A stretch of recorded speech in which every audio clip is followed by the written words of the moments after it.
सहारा प्रणाम, आपके साथ मैं हूं कंचन शर्मा। और आज उत्तर प्रदेश का दंगल शुरू हो चुका है। जी हां, यूपी विधानसभा चुनाव के पहले चरण के लिए आज 11 जिलों की 58 सीटों पर मतदान शुरू हो चुका है। आज सुबह 7 बजे से शाम 6 बजे तक वोटिंग होगी। 58 सीटों पर आपको बता दें 623 उम्मीदवार चुनावी मैदान में हैं।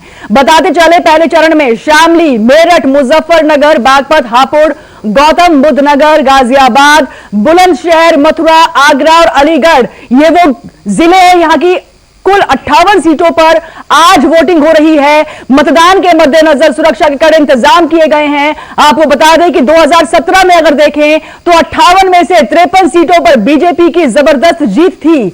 और इस बार समीकरण बदल चुका है। बिफरे हुए जाट है, 3 कृषि कानून है, बीजेपी की जो मुश्किलें बना रहे हैं। मुकाबला बेहद ही दिलचस्प है, गदर मचा हुआ है। दरअसल देखिए किस तरह से आज चुनावी मैदान में जो जनता जनार्दन आज वोट करने जाएगी, ईवीएम मशीन के सामने किस बटन को दबाती है, यह देखना दिलचस्प होगा। पूरी ताकत तमाम पॉलिटिकल पार्टीज की तरफ से झोंक दी गई है, चाहे वो बीजेपी हो, चाहे वो कांग्रेस हो, चाहे समाजवादी पार्टी प्लस आरएलडी हो या बीएसपी हो या निर्दलीय दलों की बात की जाए, सभी ने अपना पूरा पावर पैक यहां पर लगा दिया है। पश्चिमी उत्तर प्रदेश, दिल्ली से सटा हुआ पश्चिमी उत्तर प्रदेश की अगर बात की जाए तो 2017 में बीजेपी की यहां दमदार जीत हुई थी। 58 में से 53 पर दबदबा बनाया था। और वहीं अगर हम बात करें कांग्रेस की और समाजवादी पार्टी की, तो यहां उनको काफी निराशा देखने को मिली थी। लेकिन इस बार समीकरण बदल चुके हैं। पश्चिमी उत्तर प्रदेश के जाट बताया जा रहा है कि खासा नाराज भी हैं। कृषि कानूनों को लेकर के गतिरोध जो सरकार के साथ किसानों का बना हुआ था, क्या वाकई तीनों कृषि कानूनों को वापस लेने के बाद किसानों के मन में जो वैर या गुस्सा था वो मिट चुका है? यह अपने आप में बड़ा सवाल रहेगा। किन मुद्दों को लेकर जनता जनार्दन आज बटन दबाएगी और किसके पक्ष में वोट करेगी, यह देखना बहुत दिलचस्प होगा। आपको बता दें कि बीजेपी की तरफ से अगर बात की जाए तो इस चुनावी मैदान में प्रथम चरण के लिए 9 मंत्रियों को उतार दिया है मैदान में। और सबसे बड़ा अगर दाव देखा जाए, कुछ ऐसे हाई प्रोफाइल कैंडिडेट्स भी इस चुनावी मैदान में है, जिसमें बेबी रानी मौर्य हैं। इसके अलावा राजनाथ सिंह के बेटे पंकज सिंह का जिक्र करें, धर्म सिंह सैनी इस बार चुनावी मैदान में इस प्रथम चरण में है। मृगांका सिंह, नाहिद हसन भी इस बार चुनावी मैदान में प्रथम चरण में है। और आज इनकी किस्मत ईवीएम में कैद होने जा रही है। मुकाबला बेहद ही कड़ा है। कुल मिलाकर 623 प्रत्याशी इस बार चुनावी मैदान में है। 2 करोड़ 27 लाख जनता आज डिसाइड करने वाली है कि पश्चिमी उत्तर प्रदेश में किसको राज करवाना है। प्रधानमंत्री नरेंद्र मोदी ने ट्वीट करके कहा कि मतदान में बढ़ चढ़कर हिस्सा लें। पीएम मोदी ने कहा पहले मतदान फिर जलपान। जी हां, प्रधानमंत्री नरेंद्र मोदी की तरफ से ट्वीट करके जनता जनार्दन से अपील की गई है कि अपने घरों से आप निकलिए और लोकतंत्र को मजबूत कीजिए, वोटिंग जरूर कीजिए। हम भी अपने चैनल के माध्यम से आप सबसे अपील करेंगे, पश्चिमी उत्तर प्रदेश के आप मतदाता हैं तो घरों से बाहर निकलें, क्योंकि यही आपका वोट है। जो आप जिस भी पार्टी पर चोट करना चाहते हैं तो अपने वोट के माध्यम से कर सकते हैं। फिर आपको बोलने का मौका नहीं मिलेगा, क्योंकि अगर आप चाहते हैं कि आपके क्षेत्र में विकास हो, आपके क्षेत्र में आप चाहते हैं कि कानून का राज हो, महिलाएं सुरक्षित हो, शिक्षा का स्तर बढ़े, ये तमाम चीजें होंगी। लेकिन आपको ये तय करना होगा कि किस प्रत्याशी को आपको चुनना है। 2017 321, देखिए 3/4 से बीजेपी की जबरदस्त जीत उस समय इस क्षेत्र में पश्चिमी उत्तर प्रदेश में हुई थी। समाजवादी पार्टी 47 पर, बसपा 19 पर, कांग्रेस 7 पर, आरएलडी महज 1 पर टिक गई थी। ये 2017 का हम आपको आंकड़ा दिखा रहे हैं। लेकिन उस समय और आज के समय में हालात बिल्कुल बदल चुके हैं। बिखरे हुए जाट, कृषि कानूनों का मुद्दा और यहां तक कि पिछले दिनों जिस तरह से हिंसक घटनाएं भी सामने आई हैं, चाहे वो लखीमपुर हिंसा का मामला हो, जहां पर किसानों की मौत हुई, जहां पर नेता के बेटे पर आरोप लगे, क्या ये वो ऐसी चीजें हैं जो लोगों के जहन में बिल्कुल ताजा हैं? क्या जनता जनार्दन इन चीजों को ध्यान में रखकर के पश्चिमी उत्तर प्रदेश के वोटर्स आज मतदान करने जा रहे हैं? ये देखना दिलचस्प होगा। लेकिन अगर बात की जाए विकास की, तो बीजेपी ने कई विकास भी किए हैं। पश्चिमी उत्तर प्रदेश के लिए कई सौगातें दी गई हैं। और आज जनता जनार्दन किस तरीके से आज आगे बढ़ती है, देखना दिलचस्प होगा।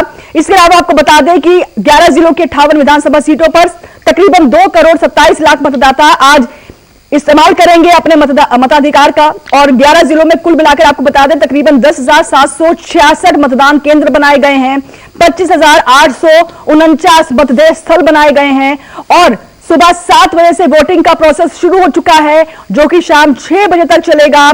और पोलिंग पार्टियों की तरफ से मतदान स्थल पर भी उनकी तरफ से मौजूदगी भी देखी जा रही है। तो पहले मतदान करें, फिर जलपान करें। प्रधानमंत्री नरेंद्र मोदी ने पश्चिमी उत्तर प्रदेश के वोटर से यह अपील की है।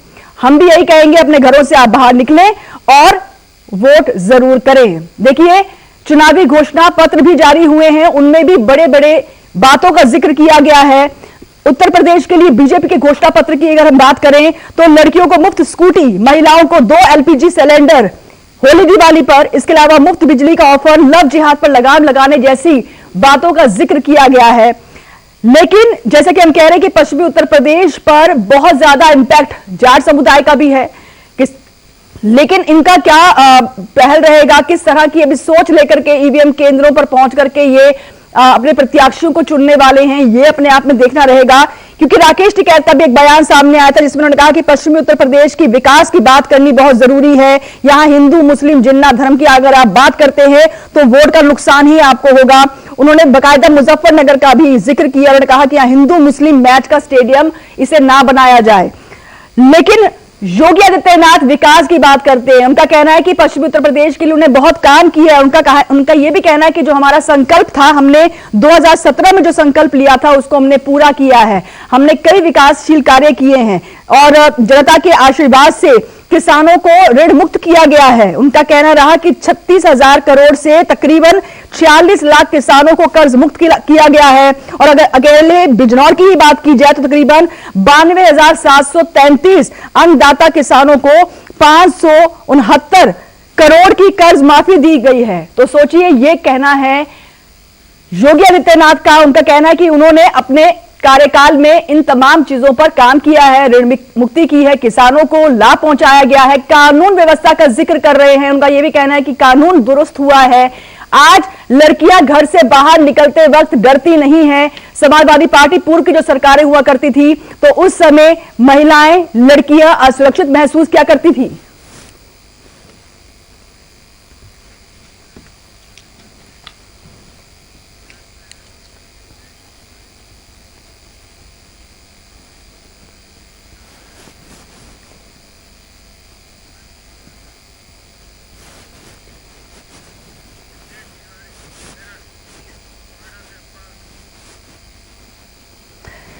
चलिए, हमारे संवाददाता भी लगातार जुड़ने शुरू हो चुके हैं। हमारे साथ शारिफ जाफरी जुड़ गए लखनऊ से, मेरठ से ब्रजेश जुड़ चुके हैं और नोएडा से अब्बास जुड़ चुके हैं।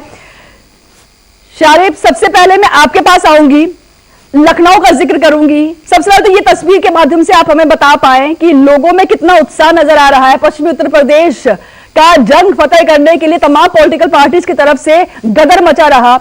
हम तो ये कहेंगे कि ये इस बार का जो चुनाव है उत्तर प्रदेश का, ये बहुत ही हाई वोल्टेज चुनाव है और यहां तक कि 440 वोल्ट के तो हमने बयान भी सुन लिए हैं। अभी जनता जनार्दन पर किस तरह का इंपैक्ट आप देख पा रहे हैं? सुबह का 7 बजे चुनाव शुरू हो चुका है, आप बता पाए किस तरह का उत्साह लोगों में दिखाई दे रहा है? तैयारियां ईवीएम केंद्रों पर किस तरह की गई हैं? देखिए, अगर उत्तर प्रदेश में प्रथम चरण की बात की जाए तो शामली, मुजफ्फरनगर, गाजियाबाद, मेरठ, नोएडा, बुलंदशहर, अलीगढ़, मथुरा, आगरा, बागपत और हापुड़ में पहले चरण में वोटिंग हो रही है और वोटरों के बीच जबरदस्त उत्साह देखा जा रहा है।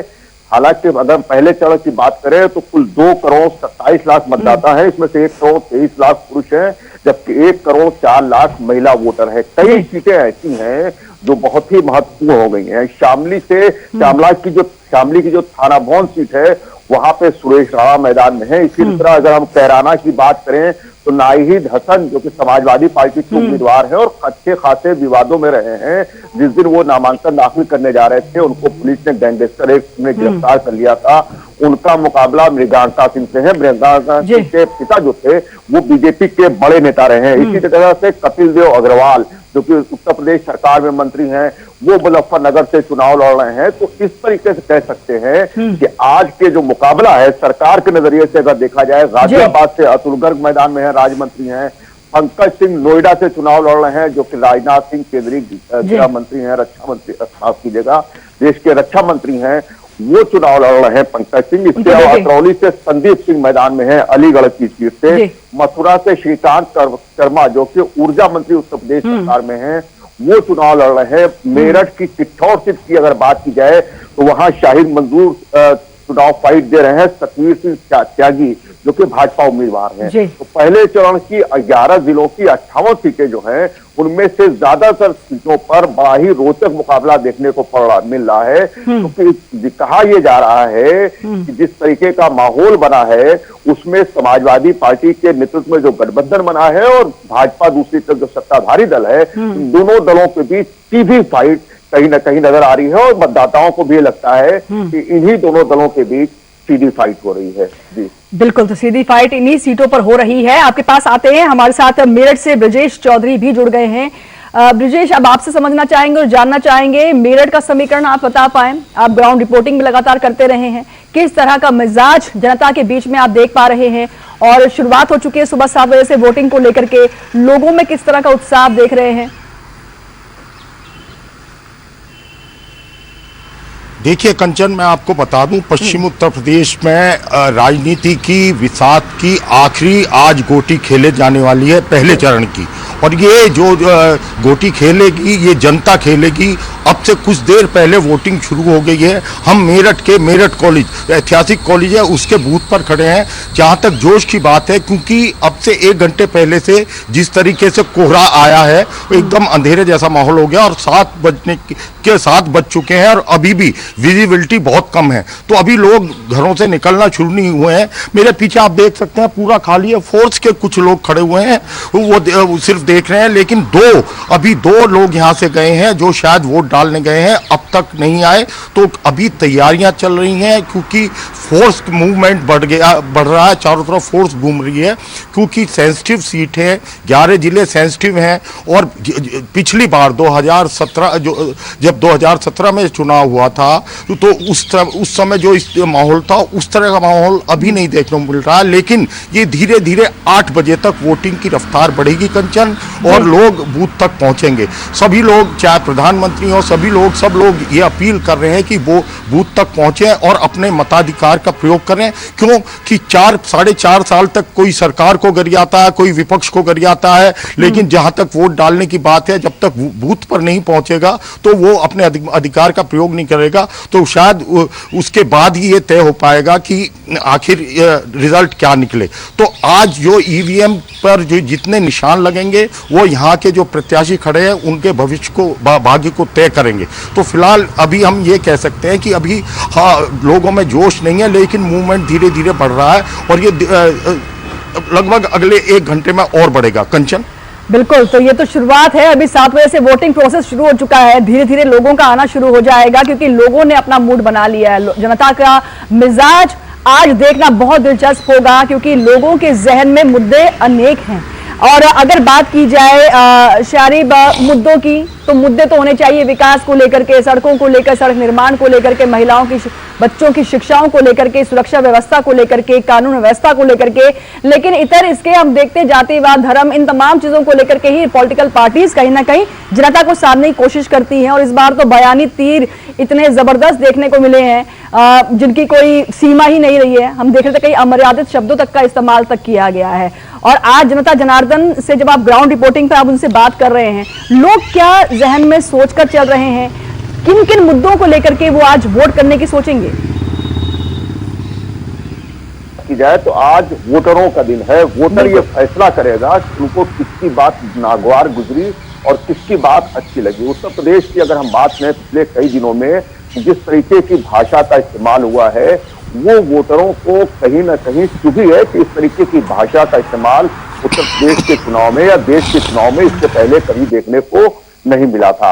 आज जब वोटर वोट डालने जा रहा है तो उसके दिमाग में कई चीजें चल रही होंगी और वोटरों का ये कहना था, जिस तरीके से बातचीत हुई है, इस बार वोटर जितना साइलेंट नजर आ रहा है, वो चाहे कोई भी वोटर हो, चाहे पिछड़ा वर्ग हो, अल्पसंख्यक हो या अगली जाति के लोग हो, जिस तरीके से साइलेंट हैं, वो कुछ भी बोलने से बच रहे हैं। उससे ये लगता है कि ये चुनाव बेहद रोचक होने वाला है, क्योंकि अभी सुबह का वक्त है और कल की बात की जाए तो कई इलाकों में बारिश हुई थी, जिसकी वजह से कुछ जगहों पर जो पोलिंग पार्टियां थी वो भी देर से रवाना हुई है। ऐसे में तो वोट परसेंटेज अगर पहले हम 2 घंटे की बात करें तो उम्मीद ये की जाती है कि वो कम रहेगा, लेकिन जिस तरीके का माहौल रहा है उत्तर प्रदेश में और एंट्री उत्तर प्रदेश के चुनाव में अगर की जाए तो कर्नाटका में जो हिजाब कंट्रोवर्सी चल रही है उसकी एंट्री उत्तर प्रदेश में भी हो चुकी है। तमाम जो पॉलिटिकल लीडर हैं वो इसके ऊपर बयानबाजी कर रहे हैं। प्रियंका गांधी ने भी ट्वीट किया था जिसके ऊपर तमाम जवाब बीजेपी की तरफ से आए हैं।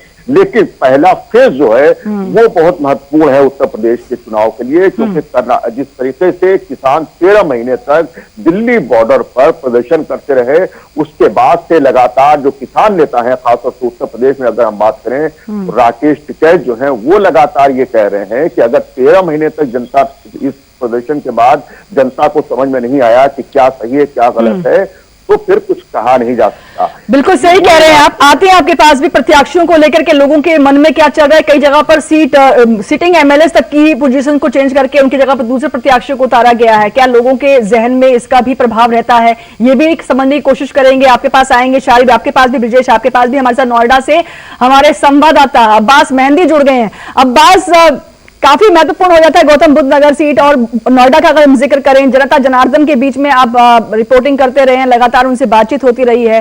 किन किन मुद्दों को आज जहन में रखकर आज वोटिंग करने के लिए पहुंच रहे हैं, लोगों का मिजाज किस तरह से आप परख पा रहे हैं?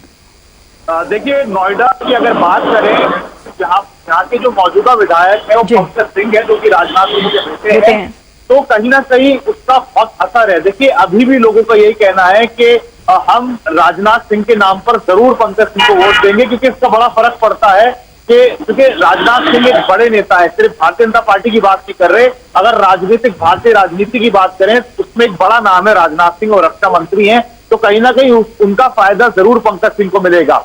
देखिए, बात अगर कांग्रेस की करें तो पंकुड़ी पाठक यहाँ पर एकमात्र महिला प्रत्याशी है जो नोएडा से लड़ रही हैं और उनका भी यहाँ पर अच्छा खासा प्रभाव माना जा रहा है। लोग कह रहे हैं कि वो जमीन से जुड़ी हुई नेता है और हमेशा वो जमीनी मुद्दों को उठाती हैं, तो कहीं ना कहीं वो भी रेस में दिख रही हैं। लेकिन अब्बास, इस बार जो तड़का है ना, आम आदमी पार्टी ने अलग ही लगा दिया है। यहाँ पर अब समीकरण अलग हो चुके हैं, पार्टी ज्यादा हो चुकी है लोगों के बीच में। अब आप थोड़ा सा बता पाए क्या किस तरह का कोई कंफ्यूजन रहता है? क्योंकि अभी आप जैसे जिक्र कर रहे हैं, पंकज सिंह को 2017 में भी उतारा गया था और तकरीबन 2,54,000 मतों से उन्होंने भारी बहुमत से यहाँ पर चुनाव को जीता भी था। और अगर बात की जाए कांग्रेसी प्रत्याशी पंकुड़ी पाठक है, आम आदमी पार्टी के प्रत्याशी पंकज अबाना से उनको टक्कर मिलती हुई दिखाई दे रही है। किस तरह से आप देख पा रहे हैं इन तीन नेताओं को? अगर आप बता पाएं कि पॉलिटिकल लेवल पर इन तीनों के लिए किस तरह की लोगों की सोच चल रही है? क्या पंकज सिंह के काम से लोग खुश नजर आ रहे हैं या फिर वो चेंज की तरफ सोच रहे हैं?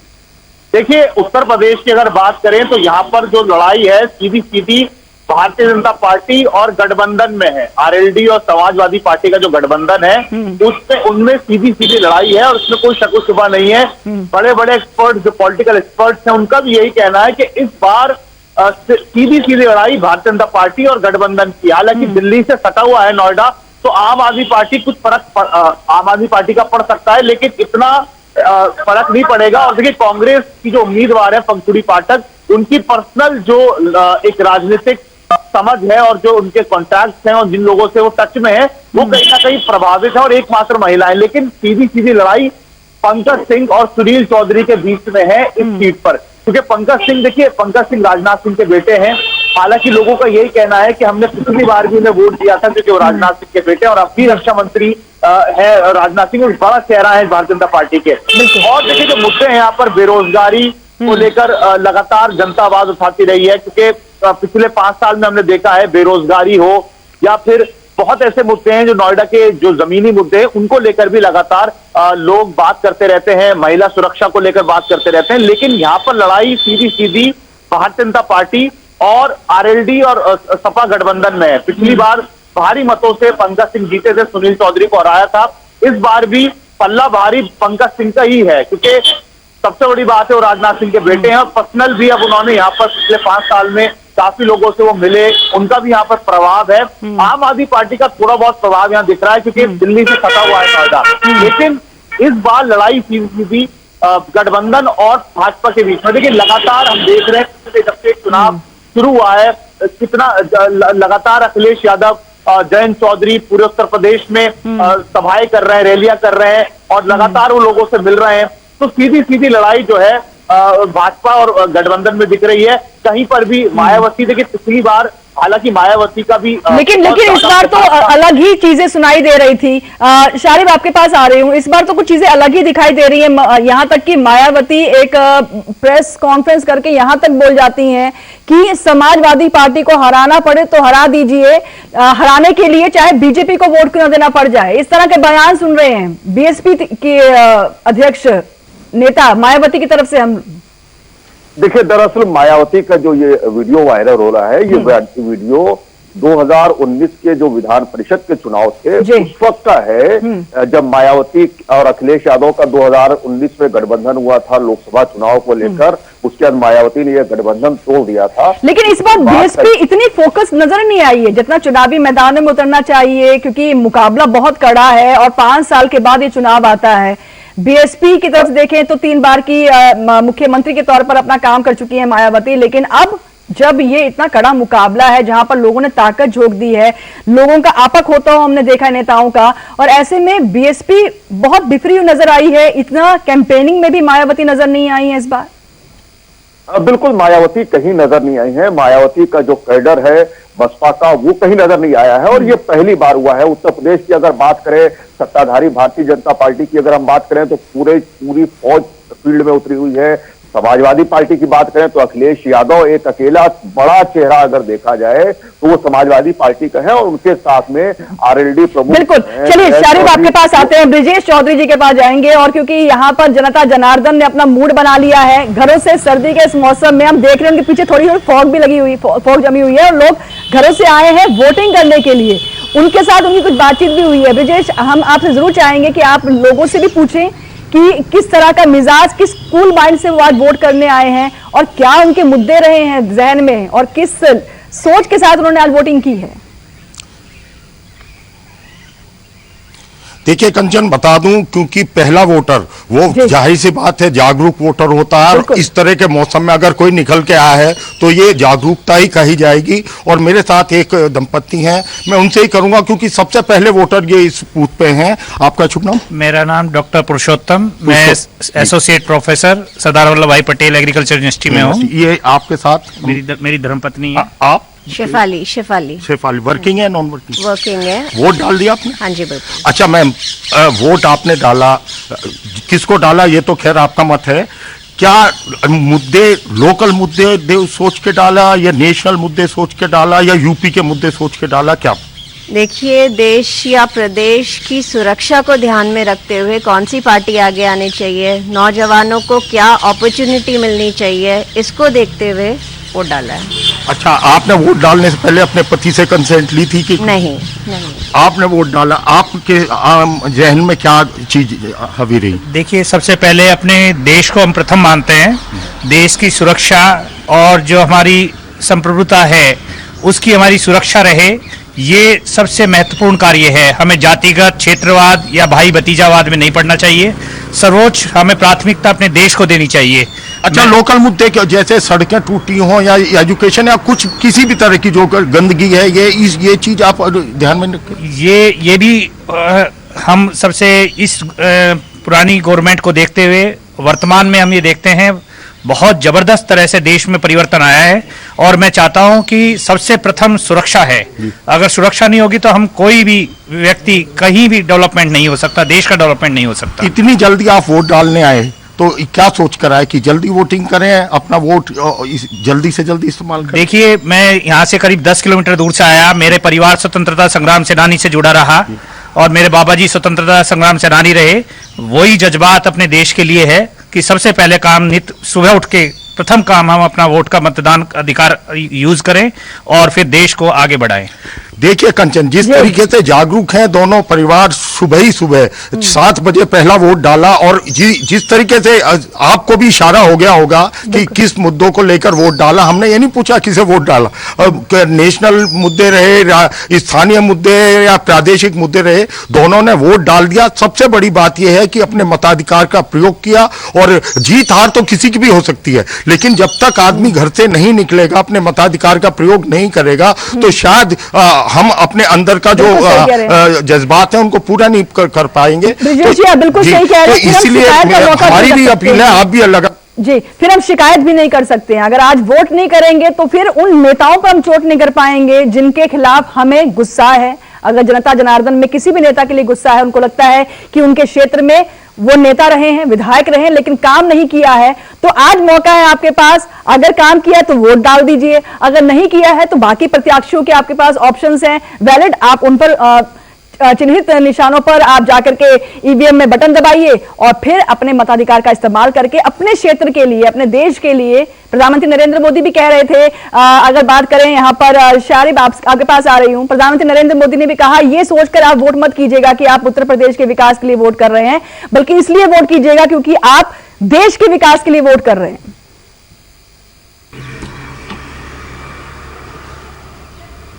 वोट के जरिए कि प्रधानमंत्री ने जैसे अपील भी की लोगों से, और वाकई सच्चाई भी है कि अगर हम वोट करने नहीं जाते हैं तो फिर अगले 5 साल जो विधायक होगा या जो सरकार होगी उसके खिलाफ हमें बोलने का अधिकार इसलिए नहीं रह जाएगा क्योंकि हम अपने मताधिकार का प्रयोग नहीं कर सके। कई महत्वपूर्ण जो लोग हैं वो इस बार चुनावी मैदान में है। अगर 58 सीटों पर बात की जाए, आगरा की इतिहास सीट बेहद महत्वपूर्ण हो जाती है क्योंकि वहां से बेबी रानी मौर्य चुनाव लड़ रही हैं और ये उत्तराखंड की राज्यपाल रही हैं। हालांकि एक बयान के चलते ये विवादों में भी आ गई थी जब इन्होंने कहा था कि शाम 6 बजे के बाद महिलाओं को नहीं निकलना चाहिए या थानों पर शिकायत करने के लिए नहीं जाना चाहिए, अकेले नहीं जाना चाहिए। इसके अलावा संगीत सोम जो कि भाजपा के फायर ब्रांड नेता है मेरठ से, वो सरगना सीट से लड़ रहे हैं और उनका मुकाबला अतुल प्रधान से है। अतुल प्रधान समाजवादी पार्टी के यूथ जो अखिलेश यादव के आसपास जो पूरी टीम रहती है, जो करीबी माने जाते हैं, उनमें से हैं। तो तमाम सीटों पर बेहद रोचक मुकाबला होगा। और आज अगर बात की जाए तो जो वोटर हैं वोट के जरिए वोट करने की तैयारी में हैं।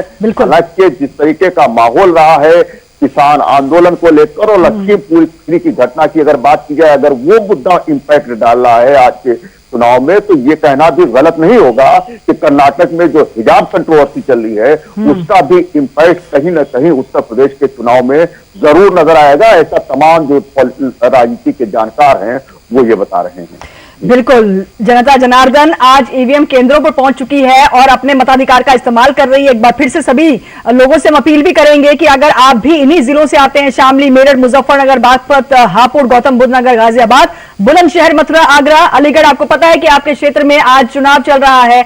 अपने विधानसभा सीटों पर अपनी कॉन्स्टिट्यूंसी के हिसाब से अपने प्रत्याशियों को चुनिए, वोट कीजिए। आपका वोट आपका अधिकार है और यही अधिकार आपको आपके क्षेत्र के लिए, अपने देश के लिए विकास की गति को आगे बढ़ाने में बहुत कारगर साबित होता है। इसकी वैल्यू आप जरूर समझें। और ब्रिजेश, आपके पास आ रही हूं। इस बार हमने देखा कि कुछ मास्टर प्लान बीजेपी की तरफ से तैयार किया गया और इस बार तुमने ये देखा कि तकरीबन कुछ मंत्री हैं जिनका हम जिक्र करेंगे। यहाँ पर 7-8 मंत्री जो हैं वो चुनावी मैदान में पश्चिमी उत्तर प्रदेश में उतार दिए, जिनमें हम जिक्र करें सुरेश राणा, अनिल शर्मा, अतुल गर्ग, श्रीकांत शर्मा, इसके अलावा दिनेश खटीक, कपिल देव अग्रवाल, लक्ष्मी नारायण चौधरी, संदीप सिंह, डॉक्टर GS धर्मेश। ये मेगा प्लान जो बीजेपी का है कितना पावरफुल लगता है। इस बार चुनावी मैदान में इन मंत्रियों को उतार दिया गया है।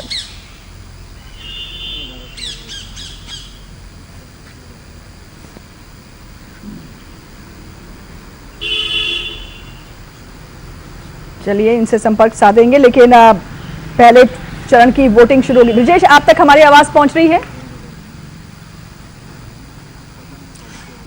जी कंचन। जी ब्रिजेश जी, अगर आप तक मेरी आवाज पहुंच रही तो सवाल मेरा यही कि वेस्ट यूपी को जीतने के लिए बीजेपी ने मंत्रियों की फहरिस्त लगा दी है, अपना एक मास्टर प्लान तैयार किया है, जिनका भी मैंने जिक्र किया। कुछ जो मंत्री हैं, दिनेश खटीक हैं, कपिल देव अग्रवाल हैं, लक्ष्मी नारायण चौधरी हैं, संदीप सिंह, डॉक्टर GS धर्मेश, वो मंत्री हैं जिनको इस बार पश्चिमी उत्तर प्रदेश को फतेह करने के लिए बीजेपी ने अपने मास्टर स्ट्रोक के तौर पर उतार दिया है। जी कंचन, बिल्कुल जिस तरीके से तमाम मंत्री हैं यहाँ, मुजफ्फरनगर हो या मेरठ हो, गाजियाबाद हो, मथुरा हो, आगरा हो, लेकिन सबसे बड़ी बात यह है इनके साथ साथ सत्यपाल सिंह हैं और जो संजीव बालियान है, इनकी परीक्षा है, इनकी अग्नि परीक्षा है, क्योंकि जाट बेल्ट मानी जा रही है पूरी, और इनके सामने राकेश टिकैत के तमाम बयान है, किसान आंदोलन है, क्योंकि पिछली बार जिस तरह से बिहार गई थी भाजपा के पक्ष में 53 सीटें जीती थी 58 में से, और इस बार वही नोएडा की डीएम का को सुन लेते हैं, कुछ कह रहे हैं।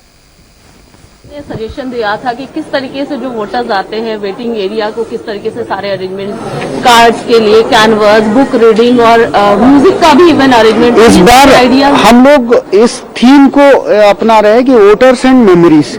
बहुत सारे वोटर्स जब आते हैं तो हम ये चाहते हैं कि ये इन पलों को जो पोलिंग बूथ में बिताते हैं वो याद रखे, इसलिए वेटिंग एरियाज अलग से बनाए गए हैं, डेकोरेशंस किया गया है उनके लिए। वेटिंग एरिया में बुक्स हो, टीवी हो, लाइट म्यूजिक हो, उसकी व्यवस्था है, शौचालय है, ड्रिंकिंग वाटर है, कोविड अप्रोप्रिएट बिहेवियर है।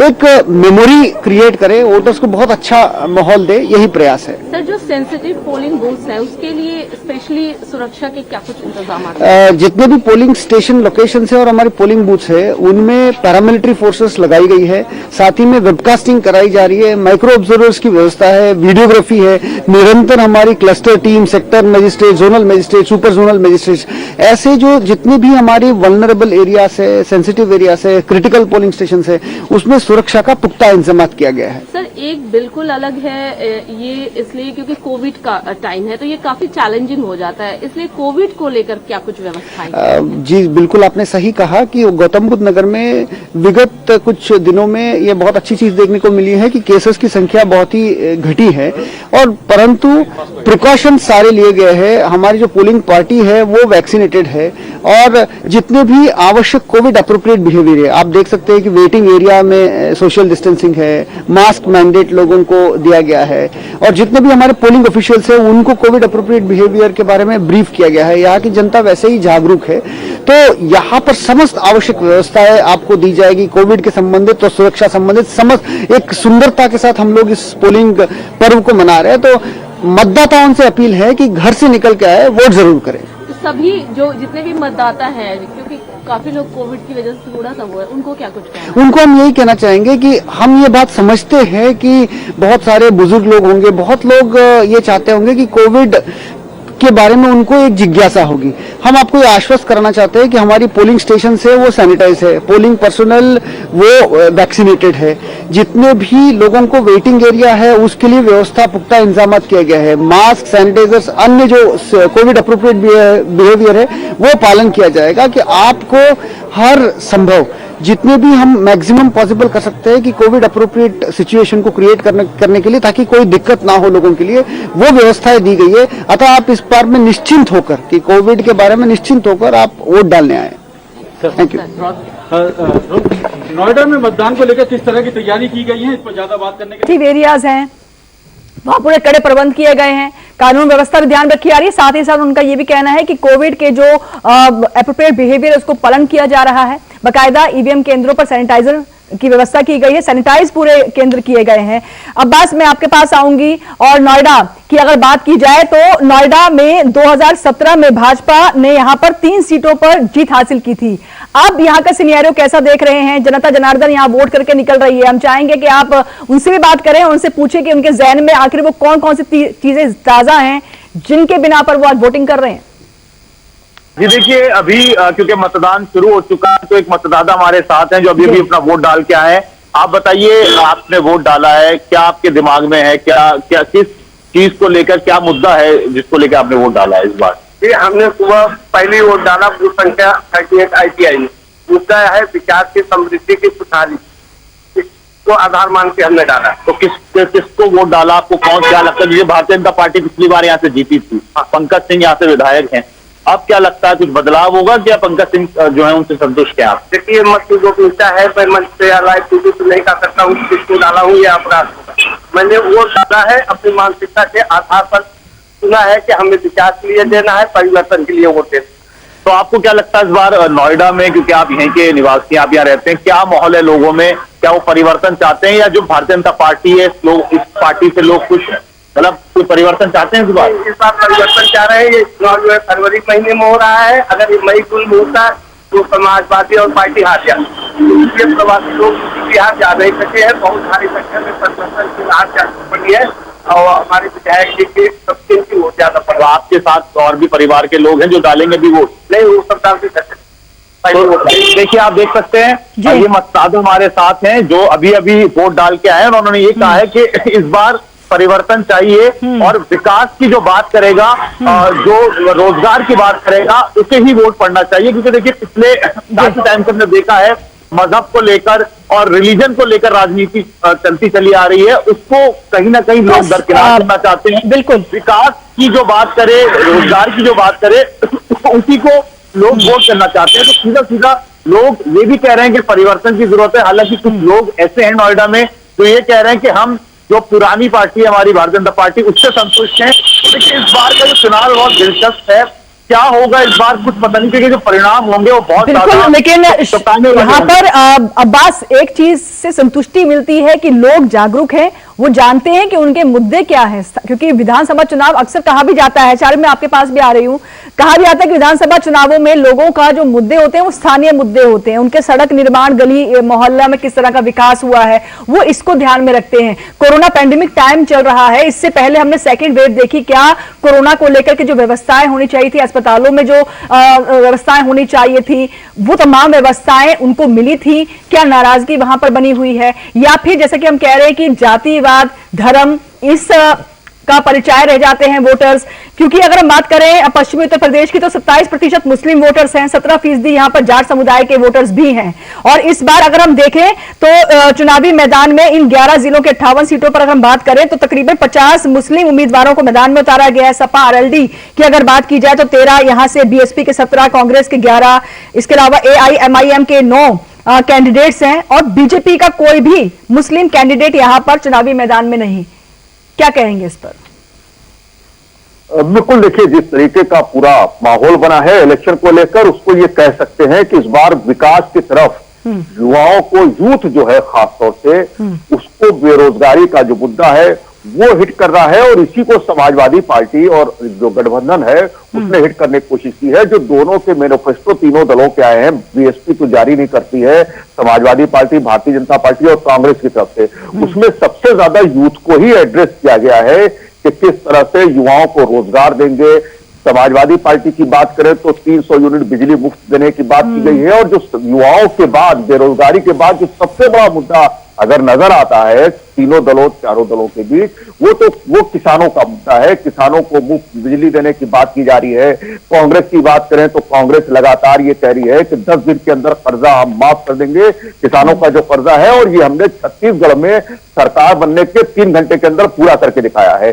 भाजपा ने भी किसानों को मुफ्त बिजली देने का वादा किया है सिंचाई के लिए। तो कुल मिलाकर ये कह सकते हैं कि जिस तरीके का माहौल बना हुआ था, लखीमपुर खीरी में जिस तरीके की घटना हुई थी, उसके डैमेज कंट्रोल के लिए तमाम अलग अलग योजनाएं लाई गई हैं। संकल्प पत्र के जरिए, लोक कल्याण संकल्प पत्र के जरिए भारतीय जनता पार्टी ने वोटरों को एक संदेश देने की कोशिश की है। और देश के जो गृह मंत्री हैं अमित शाह, जब वो जारी कर रहे थे लोक कल्याण संकल्प पत्र, तो उन्होंने कहा कि 2017 में जो वादे किए गए थे उनमें से 92% वादे पूरे कर दिए गए। हालांकि इससे पहले अखिलेश यादव लगातार ये चैलेंज कर रहे थे बीजेपी को कि वो लोक कल्याण पत्र जो 2017 में जारी किया था उसमें से क्या क्या वादे पूरे किए गए उसको वो बताएं। किसानों की आय दोगुनी हुई या नहीं हुई, इन बातों को लेकर वो सवाल उठा रहे थे। लेकिन जिस तरीके का माहौल बना है पश्चिमी यूपी में, कहा जा सकता है, हालांकि कोशिश बहुत हुई किसी तरीके से कि पूरा माहौल पोलराइज हो, लोग धर्म जाति के नाम पर वोट देने जाए। हालांकि अभी भी अगर देखा जाए तो हम ये नहीं कह सकते कि धर्म और जाति के नाम पर वोट नहीं पड़ रहा है। लेकिन जिस तरीके का माहौल बनाने की कोशिश की गई उसमें राकेश टिकैत ने को यहां तक कहना पड़ा कि मुजफ्फरनगर को हम मुस्लिम, बिल्कुल सही कहा, हिंदू मुस्लिम मैच का स्टेडियम इसे ना बना दिया जाए, ये उन्होंने बाकायदा बयान जारी किया। देख रहे हैं आप, वोट करने के लिए पहुंच रहे हैं लोग मतदान केंद्रों पर और 11 जिलों के 58 सीटों पर मतदान हो रहा है। सचिन जी, वोट तो आपने दे दिया है, वो आपका फिंगर ही बता रहा है, क्या कहेंगे, क्या उम्मीद करते हैं सरकार से और क्या कहना चाहेंगे? उम्मीद तो जी हमारे किसानों के जो मुद्दे हैं, उम्मीद तो वही है, परिवर्तन तो आएगा ही, तो हमारी अच्छी ये उम्मीद है, परिवर्तन चाहते हैं हम। आपका नाम बताइए। जितेंद्र नागर नाम।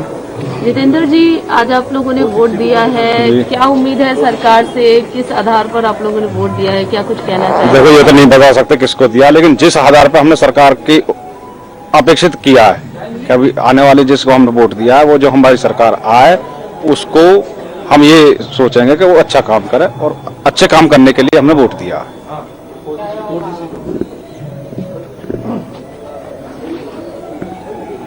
मेरा नाम शैलेंद्र गौतम है। और जी बताइए, वोट दिया है आप? हाँ जी, वोट दे दिया। एक्साइटेड हैं वोट दे? बहुत एक्साइटेड है जी, और परिवर्तन चाहते हैं अपने लिए भी और किसानों के लिए भी, जो अब तक 13-14 महीने जो बैठे रहे हैं, उनका मुद्दा ये सरकार जो बनेगी वो सॉल्व करे, और परिवर्तन बहुत जरूरी है। तो सुन रहे लोगों को इनका साफ तौर पर कहना है कि परिवर्तन चाह रहे हैं। ब्रजेश चौधरी के पास चलेंगे, मेरठ से हमारे साथ लगातार हमारे संवाददाता बने हुए। ब्रजेश जी, इस परिवर्तन का मतलब हम क्या समझे, क्या अंदाजा लगाएं? क्योंकि हम बार बार कह रहे हैं कि 11 जिलों की 58 सीटों पर 2017 में 53 पर बीजेपी थी।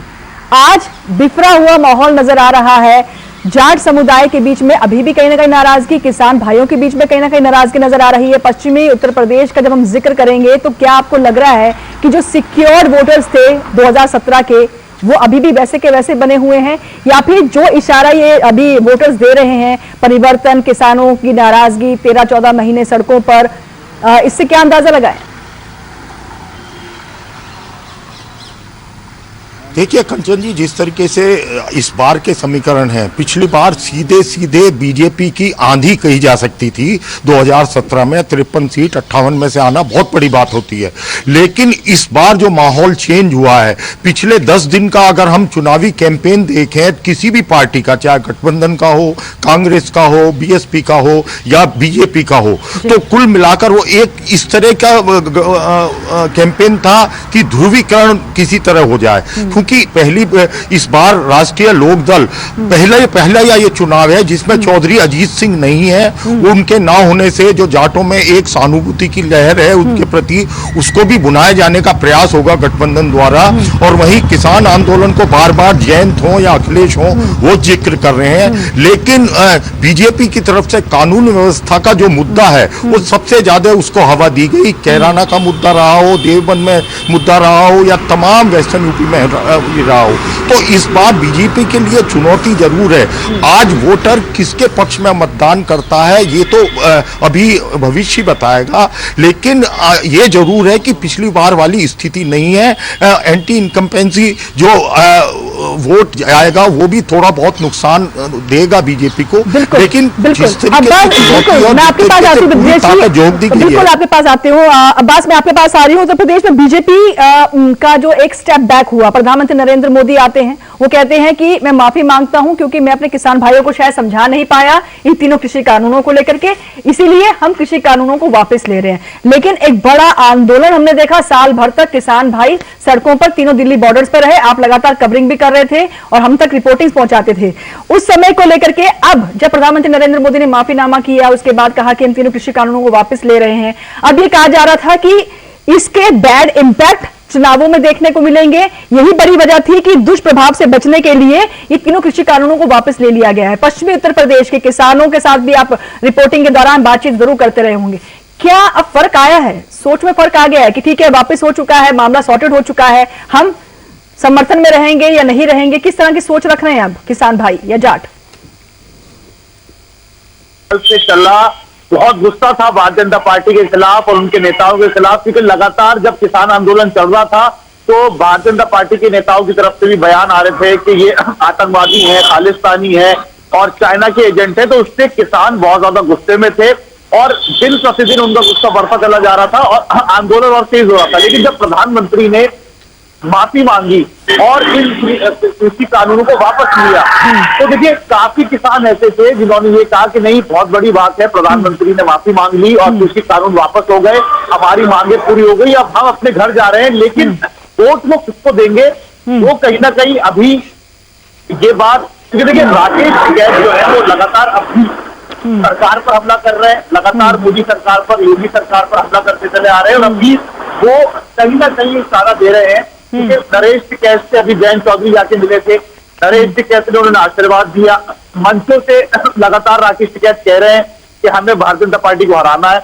अब राकेश टिकैत को कितना फॉलो करते हैं किसान, वो देखना होगा, लेकिन कहीं ना कहीं इसका इम्पैक्ट पड़ा है। प्रधानमंत्री ने जो माफी मांगी है उसका इम्पैक्ट पड़ा है, क्योंकि हमने सिंघू बॉर्डर में जो रिपोर्टिंग की थी वहां तक लोग, वहां भी किसान ये बोल रहे थे कि ये बहुत बड़ी बात है हमारे लिए कि प्रधानमंत्री ने माफी मांगी है। तो कहीं ना कहीं जो प्रधानमंत्री ने जिस तरीके से एक पहल की और इससे फर्क जरूर पड़ेगा, लेकिन राकेश टिकैत लगातार हमलावर है सरकार पर। राकेश टिकैत पीछे हटने को तैयार नहीं है और पश्चिमी उत्तर प्रदेश का चुनाव है, मुजफ्फरनगर में आज वोटिंग होनी है, तो देखना होगा वहां के वोटर क्या सोचते हैं, क्योंकि जो राकेश टिकैत की टीम है वो कहीं ना कहीं भारतीय जनता पार्टी से नाराज है।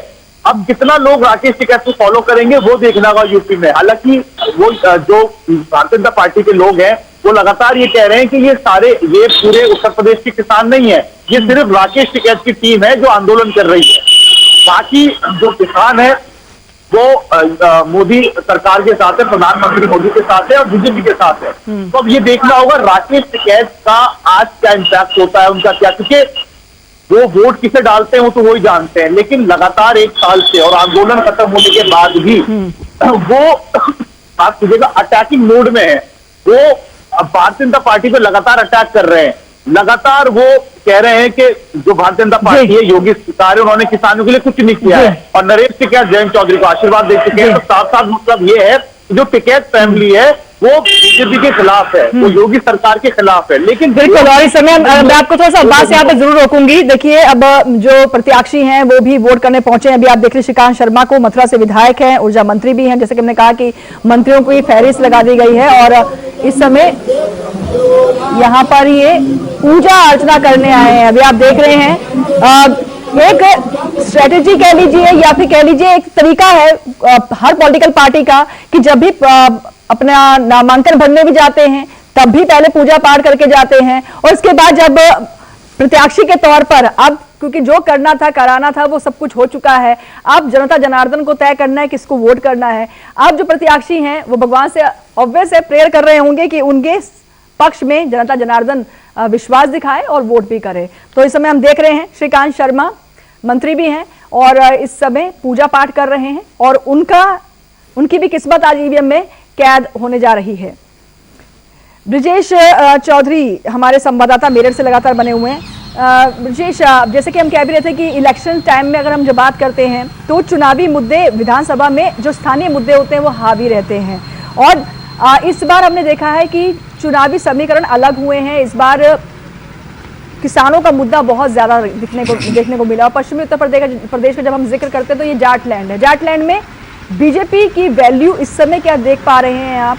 और दूसरा, जब ये गठबंधन तैयार हो गया समाजवादी पार्टी का और आरएलडी का, तो क्या आपको लगता है कि वोट कटेंगे बीजेपी के लिए नुकसान?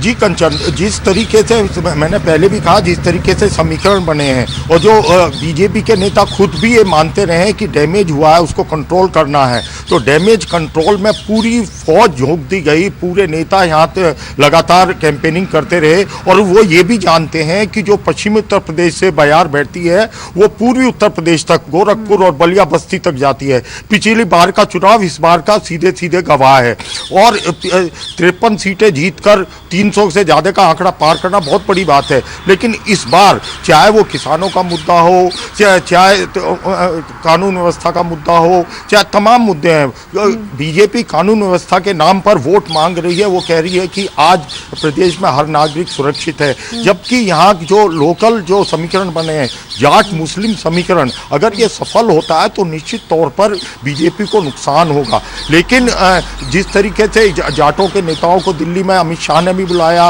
वहीं संजीव बालियान, सतपाल सिंह हो, भूपेंद्र सिंह हो, चौधरी लक्ष्मी नारायण हो, जो जाट कम्युनिटी को बिलोंग करते हैं, इनको पूरी तरह झोंक दिया गया। एक तरीके से डोर टू डोर कैंपेनिंग में दिन रात लगे रहे और ये नेता खुद भी मानते हैं कि इनका राजनीतिक भविष्य आज जो मतदान हो रहा है ये तय करेगा।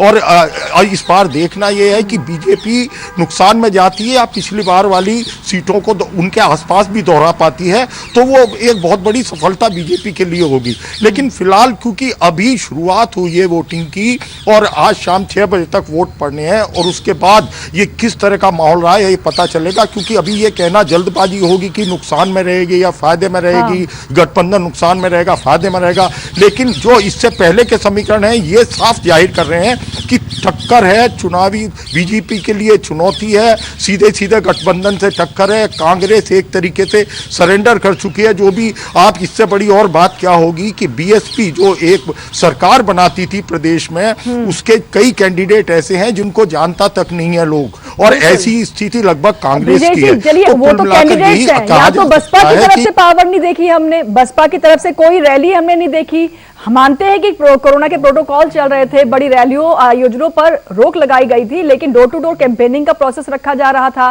फिर बीच में थोड़ी सी संख्या बढ़ाने की बात भी रख दी गई थी कि रैलियों में भी कुछ लोगों की उपस्थिति के साथ आप अपना कार्यक्रम कर सकते हैं। बावजूद इसके मायावती को हमने ऐसा कोई बड़ा प्रचार करते हुए देखा ही नहीं।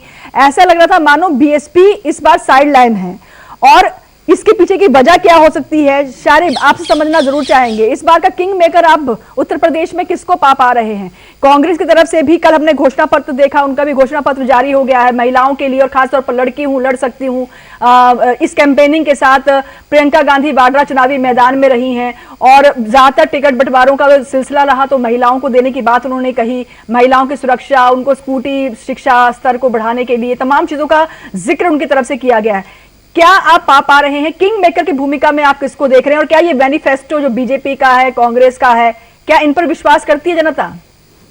देखिए, किंग मेकर की भूमिका होगी या नहीं होगी ये कहना अभी बड़ा मुश्किल है, क्योंकि जिस तरीके का माहौल बना है उत्तर प्रदेश में, तो सीधी टक्कर भारतीय जनता पार्टी और समाजवादी पार्टी के नेतृत्व में जो दो गठबंधन हैं, उन दोनों गठबंधनों सवाल है। प्रियंका गांधी पिछले काफी वक्त से उत्तर प्रदेश में लगातार एक्टिव रही हैं।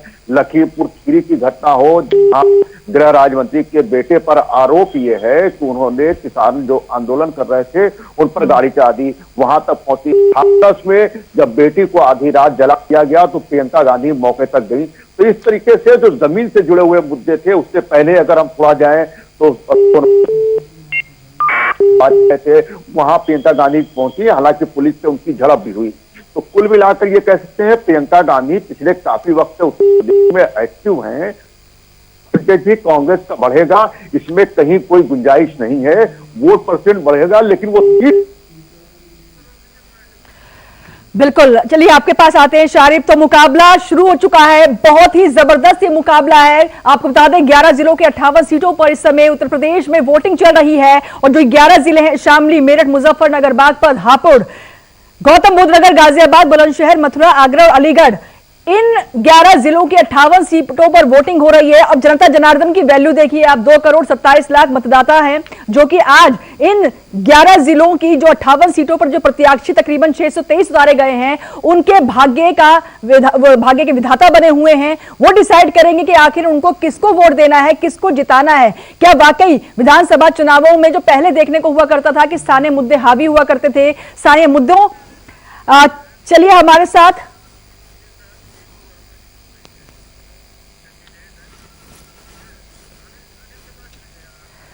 हमारे संवाददाता आगरा से अनिल जुड़ गए हैं। अनिल के साथ एक नेताजी भी हैं, हम चाहेंगे कि अनिल आप उनसे बात भी कीजिए और पूछिए कि जनता जनार्दन पहुंच चुकी है मतदान केंद्रों पर, क्या आस लगा रहे हैं, क्या उनकी पार्टी के लिए फलीभूत होंगे ये वोट्स इस बार?